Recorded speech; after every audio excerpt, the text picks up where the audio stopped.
Hi everyone, welcome. So we've just let a few people in now, Alana. So just welcome to Cassandra, Liz, Neil, Sally, and Tony. And I'll just keep letting a few people in as we go as well. Yeah, sure. Hi everyone. Hello, how you going? Good. How are you? Yeah, good, thank you. That's good. Has everyone been having a productive day?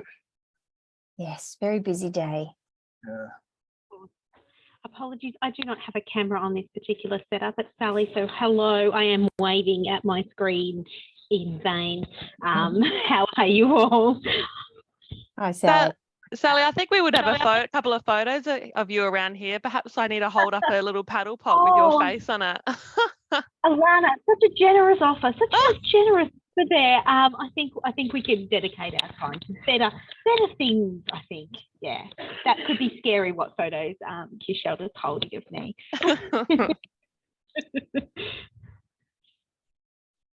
Welcome to Isaac as well, who's just joined us, and also to Alex.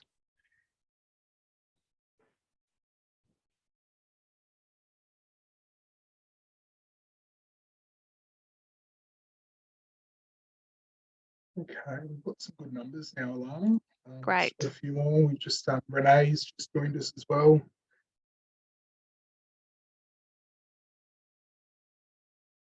Beautiful. Well, we might get started, Murray. No worries. And then people can join. It is recorded as well. So for everyone that's in the meeting room or in the Teams, it is a recorded session today, just because we are going to go through a bit of the application process and have a look at some of those questions. So it's a really good tool and resource for us to record to send out to any CHP that's got any questions about that application process. So if you've got any concerns, just please let me know. But firstly, welcome. Thank you all for being here. I know we're all so busy at the moment, so we really value your time. I'm Alana Kanafa, I'm the program manager, and we have Murray here as well. Thanks, Murray. So welcome, and we'll get started. Firstly, though, we'd like to begin by acknowledging the traditional owners of the land in which we are all meeting on today. There's a few of us from all across Queensland in the room, I can see, which is great. But we're meeting, Murray and I are meeting on the Turrbal and Yagera people, and we extend our respect to elders past, present and emerging. So thank you. I will also acknowledge that we've got Neil Wilmette in the room today. So hello, Neil. Neil's from Aboriginal and Torres Strait Islander Housing Peak, and they are one of the peak organisations that are a main collaborator in this program. So thanks for coming along today, Neil. So a quick session overview. We've done a bit of an introduction. We'll talk about the Community Housing Future program, where it's up to and any updates. I'll just open up the floor if anyone's got any questions. I've jumped on the portal and there's quite a few applications that are coming through, or stuff that's been worked on, which is really exciting to see. I haven't gone into them. All I can see is the numbers. So we're getting to the stage now we might have a few questions about that application process, which is really exciting. So please pop in at any time with any questions you might have. And then I'm going to jump on to the Smarty Grants portal and have a look through some of the questions, just to kind of give some examples of what exactly we're looking for, and just kind of show you how it's laid out and how to attach stuff at the end and those types of things. Some people may have not even looked at it, and some people may have even very well submitted an application. So I'm just mindful that we've got a broad level of exposure in this meeting today. We'll also talk about some tools and training and resource directory that the Community Housing Futures program is currently working on, and we're trying to move really quickly on that, so that will be exciting. And I just wanted to open up the floor to any of our CRS providers. I know there were some things about contracts that came up, and Q Shelter became quite involved in that, and Fiona just asked that I allow for some space if there's any of those providers in this room, that I kind of open up the floor and we can work through any challenges or new challenges that they're facing. So we'll get started. Murray, have I covered everything, do you think, or have I missed anything? Yeah, and I think it's go to because people online always go, I don't want to interrupt if there's a presentation or what. So feel free to jump in, but if you do feel that way, just pop it in the chat. And I'll be monitoring that as well, and I can bring that back up after her point, so whatever's comfortable for people. Yeah, great, Murray. If you could monitor that chat, that would be awesome. Thank you. So as always, we started off with the acknowledgement of the collaboration of this program, which is a collaboration between Aboriginal and Torres Strait Islander Housing, which we've got Neil in the room, Community Housing Industry Association Queensland, which Anne-Marie Cullender is the CEO of, and Q Shelter. So really thankful for all their work and their contributions to the program to make sure it continues to meet industry need. So as we know, as lots of people in this room know, the grants are now open, which is a pretty exciting milestone. So community housing organisations can now apply for tailored assistance, $50,000 to cover the cost of any of the services on our approved advisory panel. Now that approved advisory panel has got quite diverse coverage, business planning, risk, maintenance or asset management.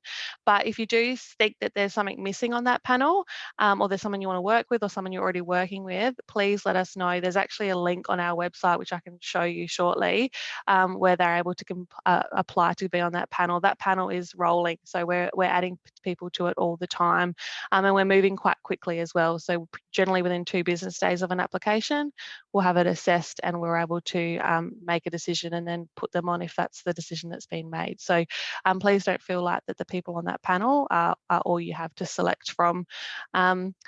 So that's going on at the moment, and obviously it's all growth related. So when you look at the application, which we'll go through, it really focuses on what can we help you, how can we put our community housing organisations in the best position possible in order to grow and to take that next step for growth. The other part of the Sorry, did someone say something? Yeah, it was just me jumping in, Lila. Just before we move too much off Thanks, that part, Cassandra's just asked a question in the chat just around the grants. Is it a yearly grant process or what's the time frame? Did you want to have a chat to? Yeah, sure. So the grants will be closing in the 2nd week of August. It is round 1. So when you say yearly, Cassandra, do you mean that you've got a year to do the project or a year to do the what do you mean by that, if you don't mind elaborating, just so I can make sure I answer your question? I think when I read the question, and we'll just see if Cassandra pops something in there, I might have assumed that it would have been around, oh yeah, here we go. So can we apply next year?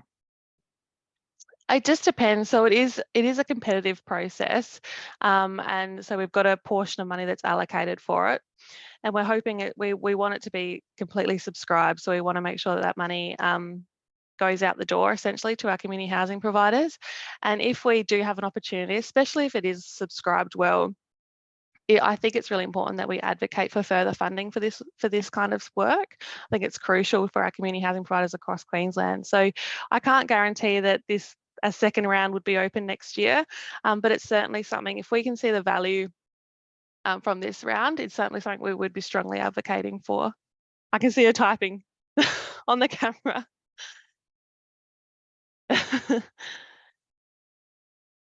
You can speak if you want, Cassandra. You don't have to type it to us.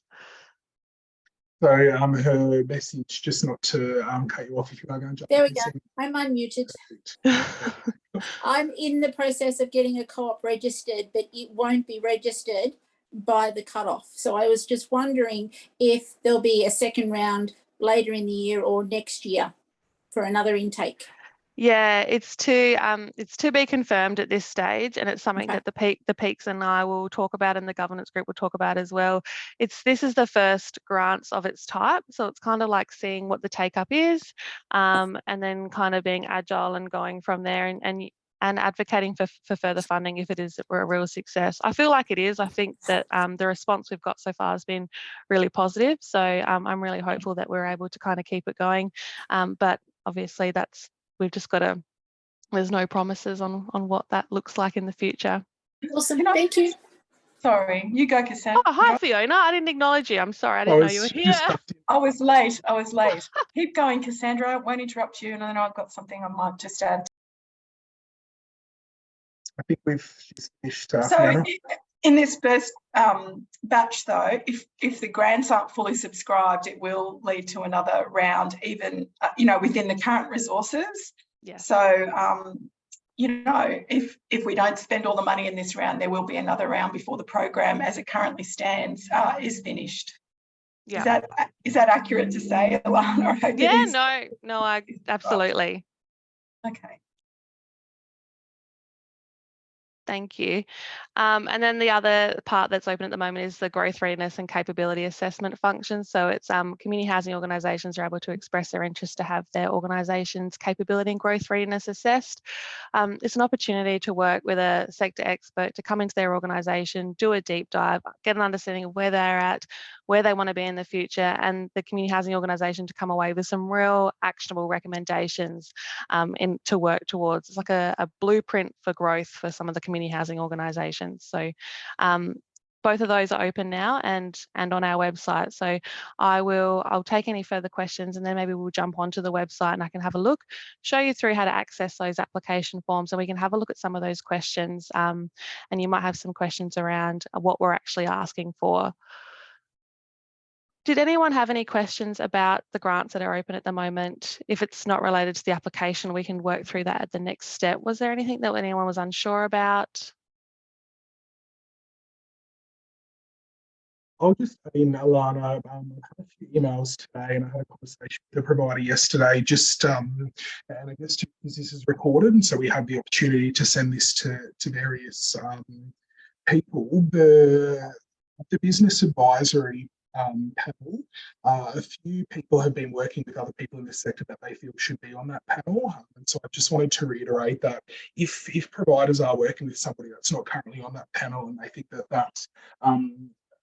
that professional would be suited, there is a process for that on the website, and I'm happy to talk through that with anybody, but there is an application that they can fill in for that. And so if you're doing your application online and you get to the part where it talks about, are you working with somebody at the moment and what does that look like, pop that in there, but then let us know, and we can engage with them as well. I just seems to be a bit of a common theme, so definitely communicate that with us in the program. Yeah, good one, Murray. We want that approved advisory panel to be really community housing led. We obviously do some vetting to make sure that they're sector experts and they're able to deliver and they've got experience in delivering specific skills and services. But yes, if a community housing provider is working with someone or wants to work with someone that's not on that panel, please let us know, and we can get that organised. We can do their application, process it, and if approved, we can pop them on there very, very quickly. So great, thank you. So what I might do, you're watching the chat, aren't you, Murray? I just saw. Yeah. Yep. Okay, yeah, there from Cassandra. Yeah, okay, good. Can everyone see the website? Yeah, perfect. I'm so surprised that went as smoothly as it did. Anyway, here we go. This is the Community Housing Futures website. So this is the main landing page. So it talks about the grants are now open, but if you can go to activity streams up here and all the various things. But if you scroll down to here, this is where it says Business Advisory Program, apply now, or Organisational Capability Assessment, apply now. So if we pop into the Business Advisory Program one, there's also, before we go on, there's also some really great FAQs. So there's an FAQs page here, and we're constantly adding to them. And we even pick up like common themes within these kinds of sessions, and we'll chuck them on the FAQ as well. So I think having a look through those might even give you some further ideas, but we've got some FAQs. So we jump into the Business Advisory Program section.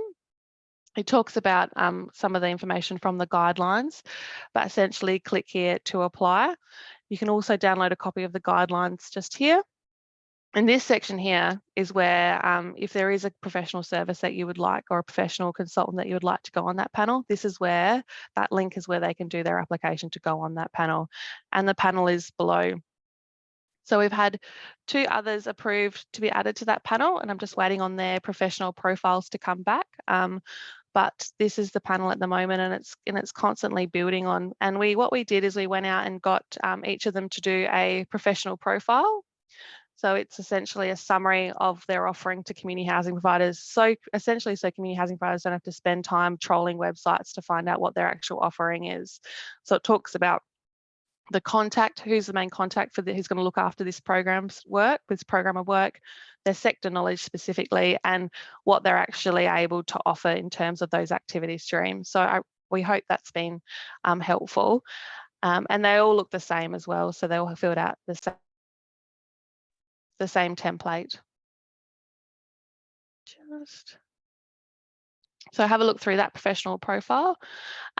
So to apply, we just click here to apply, and then it will go onto the front page.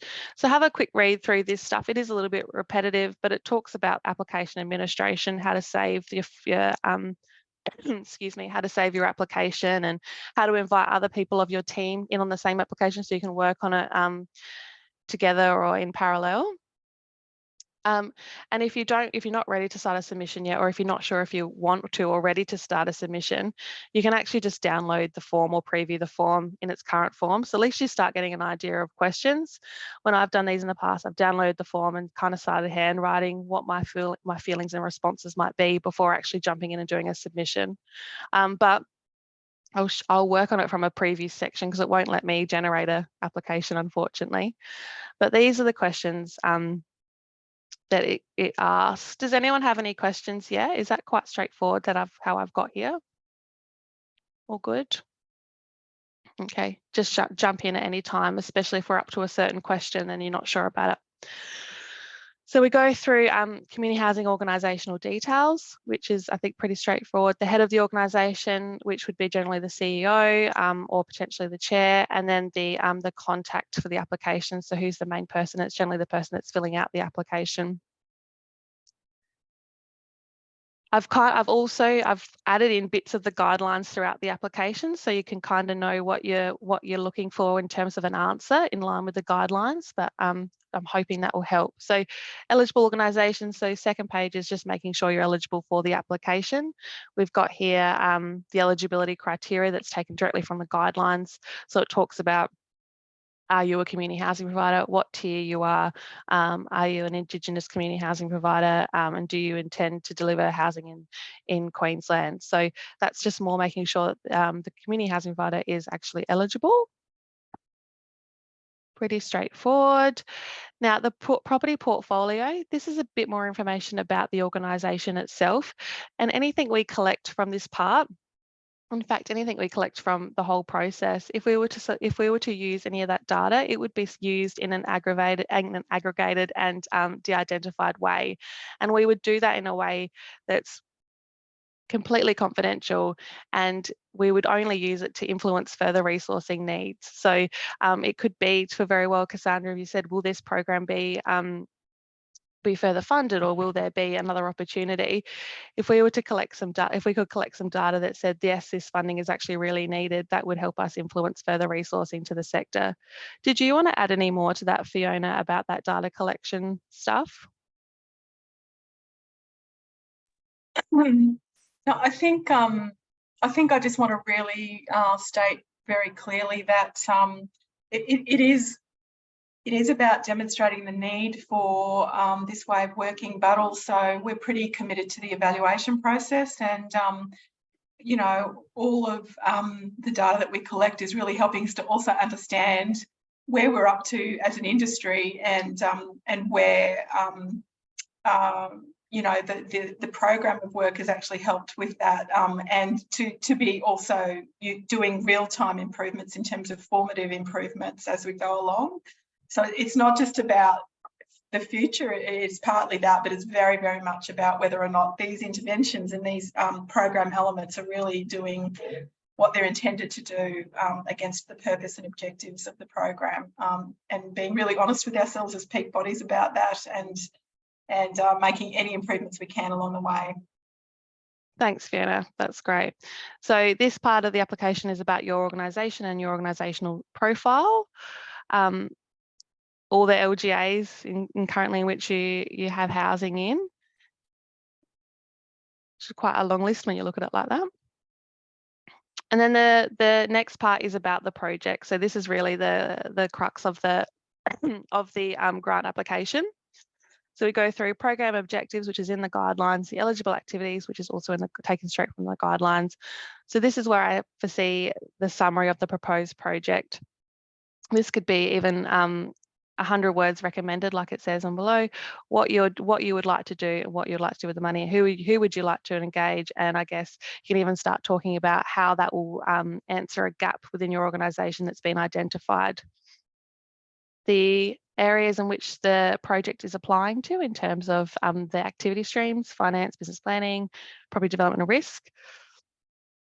And please describe, this is I think really important one, probably, I think they're all really important, but please describe how the proposed project aligns to the project objectives. So we've got at the top there, the project objectives, it's also in the guidelines, but it's really important to make sure that, and that's in the selection criteria, which is also in the guidelines, is making sure that you can demonstrate how the project you're proposing aligns with the project objectives, and also it fills a gap. So it fills a gap that's really needed in your organisation, and it's a gap that is needed in order to grow. Please describe how your proposed project will directly support growth in the supply of social and affordable housing.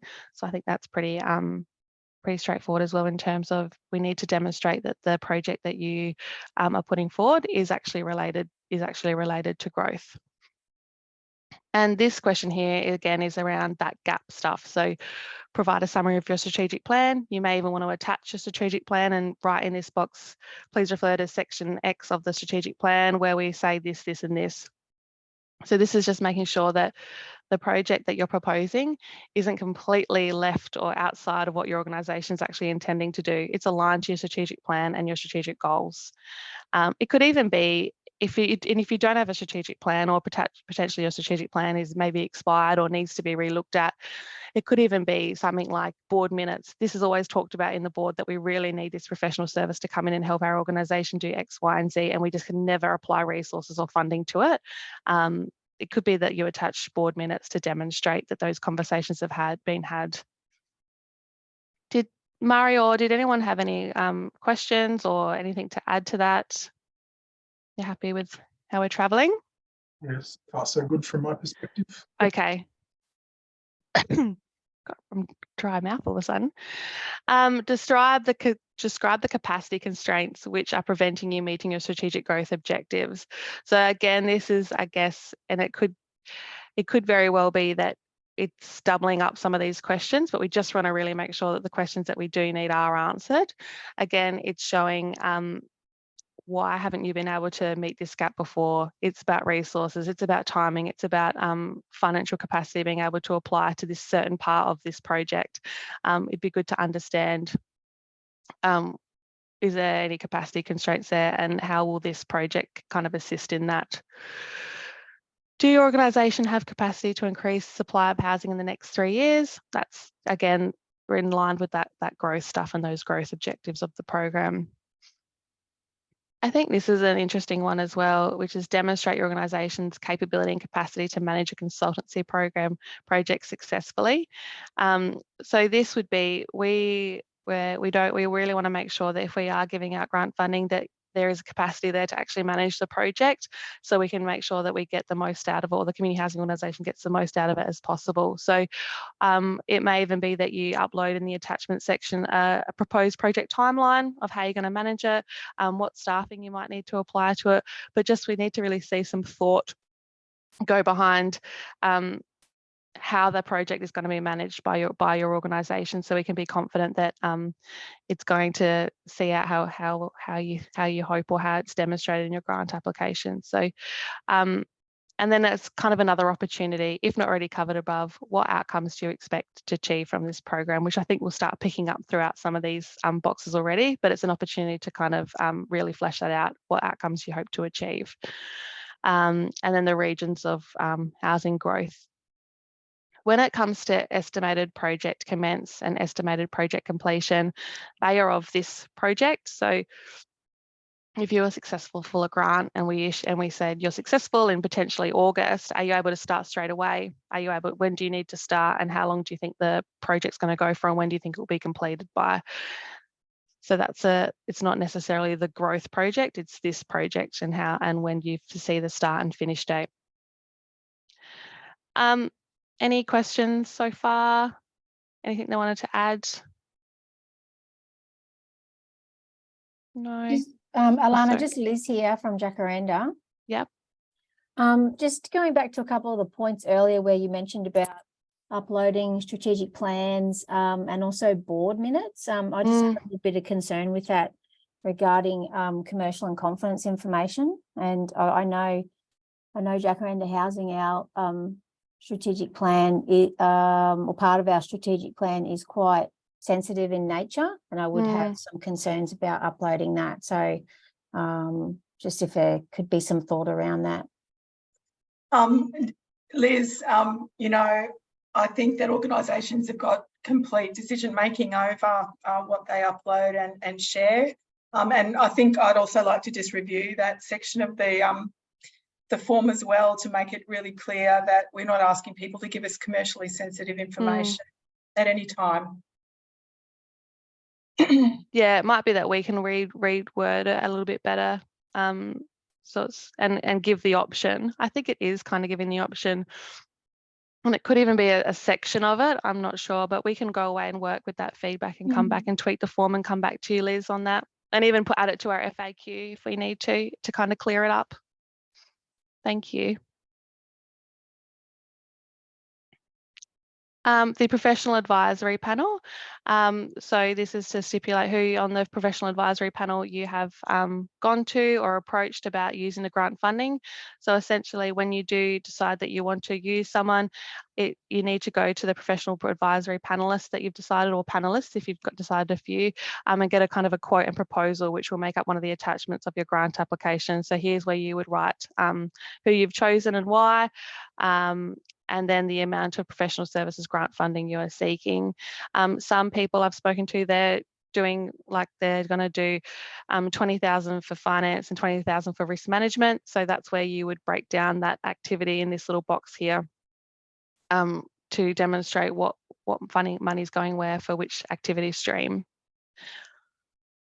Contribution. So in the guidelines, it has asked for either an in-kind contribution or a financial contribution. Some organisations might think that they want to put in a financial contribution to make this money go further for their organisations. That's not an option for other organisations. So an in-kind contribution will be considered.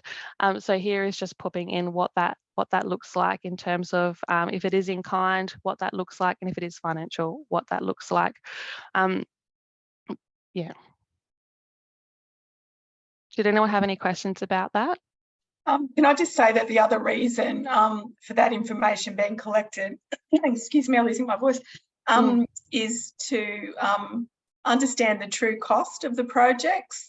So it tells us what the grant goes towards, but it also gives you an opportunity to highlight that there's a true and fuller cost to delivering the projects, and that helps us to, you know, explain that organisations are also having to contribute resources and funds to the work that's being done, and for us to be able to report a metric about the proportion of what organisations contributed and the proportion of the work that the funds actually delivered is just a case.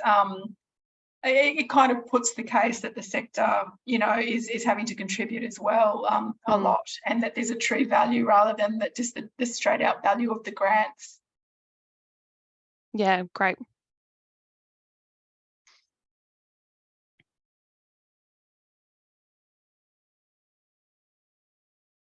And then there's information. This is where you can upload information. So you can upload financial information and just reading through, and then contact details for the financial manager within your organisation.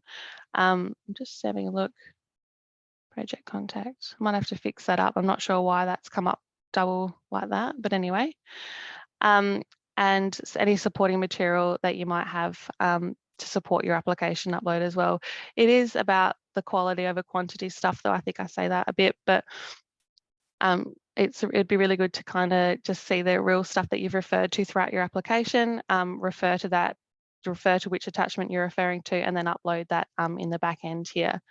And that's essentially the application itself. So did anyone have any further questions on this application?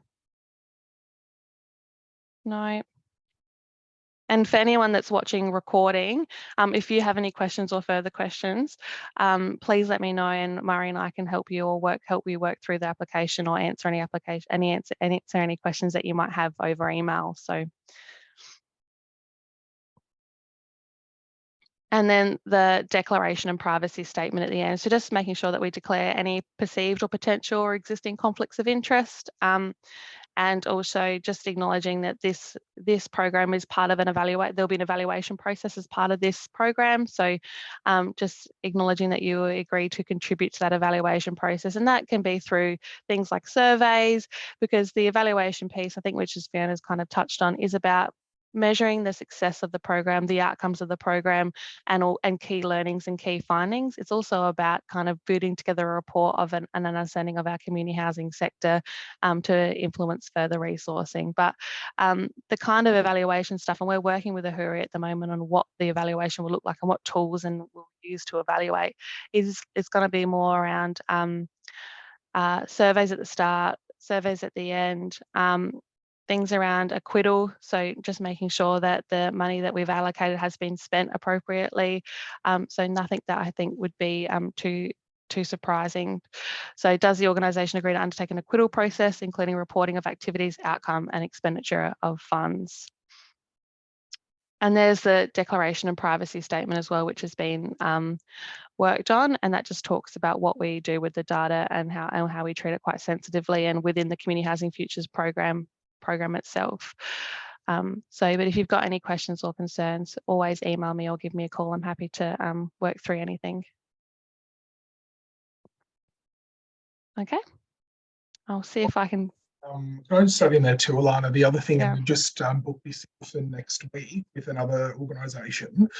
If there's anybody that wants a presentation or sort of this sort of format between 2 or 3 people within your organisation, so it might be, you know, a CFO as well as operations, or, you know, if there's a few different people that sort of want to get together and talk over this, I'm definitely available, and I as well. But we are starting to book a few of those in, and so this is a really great sort of starter for people. But if there's sort of reason for that informal individual meeting setting with a few different people within the organisation to get further kind of information and concepts around your specific positioning, that's completely okay too. So I've said before, but Murray and I are not part of the evaluation process at all. So we can be quite intentionally hands-on with our community housing providers and assist them as much as we possibly can. So I'll just jump out of the application and try and bring the presentation back up. I shouldn't have celebrated so early before, because this will be the real test. And then I'll just swap. Okay. So we will also send out the slides after this presentation, which has got a bit of a quick guide here, which we thought would be helpful about our website, events, news, FAQs, and contact us. So I just thought we'd put that on there. What I wanted to quickly touch on, we are starting to kind of form a training tools and resource directory. And we're kind of looking at how we can pull that all together so community housing providers have a one-stop kind of shop for any training or development that they need within their organisation, and breaking that down by type. So asset management, development, which could have planning 101, or how to be a development manager when you're not a development manager. There's a whole bunch, tenancy management, community engagement. So breaking it all down by themes, and then kind of directing to different training and education that's out there already existing. So we know that CHIA's got some great stuff, Property Council through their Property Academy, UDI, those types of themes. We're kind of doing a map of those, bringing them together and going to put them on a website for everyone. So keep an eye out for that. And like always, and like this program, if anyone thinks of anything or knows of anything that's excellent out there and, you know, it's working really well interstate, or that you use in your organisation, please let us know, because we would really love to make sure that that directory is as useful as possible. It's got some really, really good content on there. And that's kind of come from, because we've got a portion of training and development in this program to kind of build our own tools or resources. We've been mapping out tools or resources in the sector so we can find where the gap is. So through doing that, we've now come up with an actually really good directory of tools and resources and education that's appropriate to the community housing sector. So did you have anything else to add to that, Fiona? I know that's something that you're really passionate about. No. So we're doing that. If you think of anything, these are some of the ones on the screen now that we've already been speaking to about some of the stuff that they've got to offer. But if you do think of anything, please reach out to me. We'd love to we'd love to hear from you and hear your ideas. I just wanted to, I haven't got a slide for it, but I just wanted to also open up to any of the community rent scheme CHPs that are in this meeting today. Is anyone here a CRS provider? There was some dialogue that happened between that Q Shelter facilitated around some of the contract stuff there, and we really wanted to give the end of the Feeling the Pulse as an opportunity for those providers to come together and speak about any of the concerns or any issues that are still occurring. So I just wanted to open it up to the floor. Is anyone there? Is anyone here that wants to talk through some of that stuff, the community rent scheme stuff?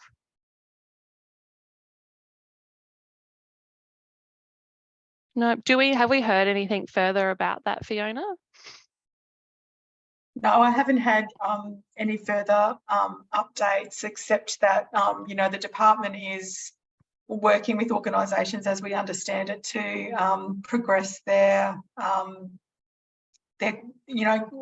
revised contract offer, and organisations are strongly encouraged, if you have any concerns, to make direct contact with the department. And if there are any issues or challenges with that, please let us know, because we're meeting regularly, reasonably regularly with people for a variety of reasons. We're always happy at Q Shelter. I know Cheer Queensland and at CHQ as well will always happily hear directly from providers to progress any further advice back to government. Thanks, Fiona. Yeah, churches where we do CRS out here at Ipswich. I don't have any feedback today to discuss, but I'll certainly keep you guys in the loop as things progress. Thanks, Sally. That's great. I mean, the main thing, there's a whole bunch of things about what it means to operate a program and trying to get ourselves to a point where the contracts are not issued at such a late stage when you're trying to hold on to these precious leases. But I've come away with a strong sense that if you can procure more properties than your quota suggests or your funding allows, then put the pressure back up to the department. I say with all the love I can think of in my heart, to put the pressure up to get a negotiation happening about taking those properties on and being funded to do it. It would be really a shame if quotas and funding levels were a reason why properties were not procured. I think that's the opportunity we've got to say to the department through the relationships the sector has, that we've been offered more properties or we think we can get more properties, and just keep that dialogue really strong. If there's any reasons why that seems challenging, we're very, very keen to hear them as peaks and try and do some collective advocacy about increasing the quotas and the funding. Not increase quotas without funding, but increase quotas with more funding if you've got the relationships to get those properties. Thanks, Fiona. And I'd just probably say at this stage, it's probably not what we're hearing, but good to hear that that's where you're positioning conversation. We're getting a bit of a different message here, but thanks. Yeah, I'm not saying that, I think what's an issue is that we've got, there's policy people in the department, there's also contract managers. So we are really trying to triangulate the relationships so that the messages are not only consistent between those two parts of government, but they're consistent across all of the contract managers. I want to acknowledge what a hard job the department's got. It's incredibly tough at the moment, and a lot of, media scrutiny and all of that. It's a very, very tough operating environment, but if there's properties that you can procure, then, and if there's any barriers to you doing that, please let us know. And we can't promise anything, but we'd have a really, really red hot go at improving the opportunity. I think you've narrowed down the point of concern. So yeah, no, I think you're all over it. Yep. Thanks, Sally. Did anyone else have anything they would like to raise in this setting, in this forum? Well, thank you all very much for your time. And as always, our contact details are available on our website, and we'll send out these slides after in the recording. So if you have any questions at all, please contact Mari or myself. We're here and ready to answer anything you have, any questions you have. One thing that I sort of was just thinking, and just in my mind, so I'm just going to throw it out there, is a bit of a last minute. A part of Feeling the Pulse really is about connecting with the sector. And I know in the past sessions, there's been a lot of information to get through, but just sort of looking at the time that we've got, does anybody have any good news stories or anything happening in their area when we talk about feeling the pulse? Is there anything sort of happening that from Community Housing Futures, from our program's perspective, that we can sort of, you know, grab as a good news story, or anything that people want to share within their organisation or direct community? And you can even email that stuff through too, if not now, but I just think that would be really yeah, cool to hear from others in their area.